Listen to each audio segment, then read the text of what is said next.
At last, Aeneas and his men were nearing the land promised to them by the gods. But one deity had made no such gift promises to the Trojans.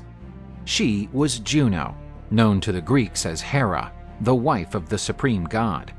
She was still extremely hostile towards the Trojans, and not even the utter destruction of their glorious city could appease the goddess's wrath.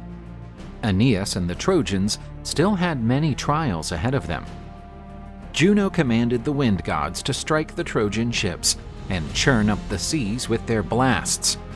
The previously tranquil sea looked as if it had revolted against the Trojans. The heavy winds ripped at the ship's sails, and the enormous waves menaced to capsize the boats and throw their men into the sea. Neptune, the god of the seas, was angered by Juno's meddling in his domains, having tossed the seas into turmoil without checking with the supreme lord of the realm. The mighty god stunned the wind deities with his trident, and the sea waters quieted down, saving Aeneas from a devastating fate. Several ships disappeared in Juno's chaos, but Aeneas and most of his vessels found their way to the North African coast. They were unaware that they had reached the kingdom of Libya, a land governed by immigrants from the Phoenician island of Tyre. Aeneas, making use of his bow and arrow, shot 6 deer-like animals of the local fauna and managed to provide food for his people who were starving. Venus, the goddess of love and mother of Aeneas, knelt before Jupiter in the dwelling of the gods and asked him what her son had done to deserve such a harsh punishment. The supreme god assured her that she had nothing to worry about.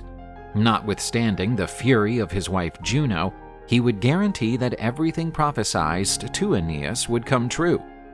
In Italy, he would lay the foundations for a nation that would outshine all others.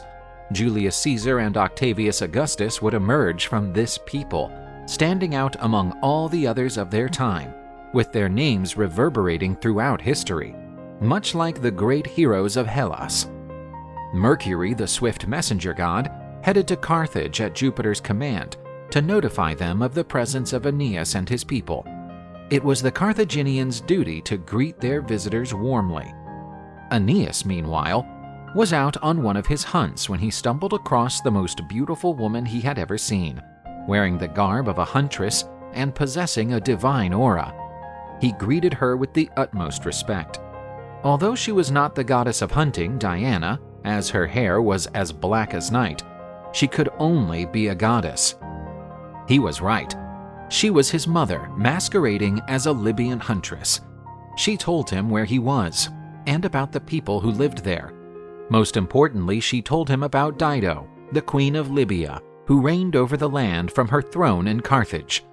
The gorgeous Queen Dido was the daughter of the Phoenician king, but when her brother took the throne of Tyre and murdered her husband to rob her of all her wealth, Dido fled north.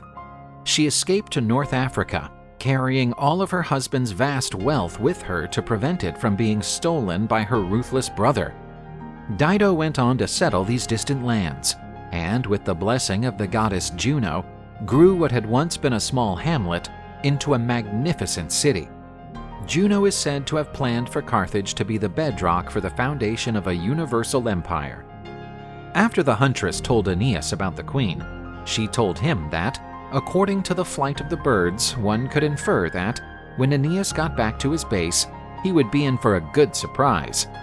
Several swans were flying back together after being dispersed by an eagle. As the huntress turned to leave, Aeneas could smell a sweet, unmistakable scent from her hair. This was his divine mother's perfume, and thus he knew that she was still watching over him.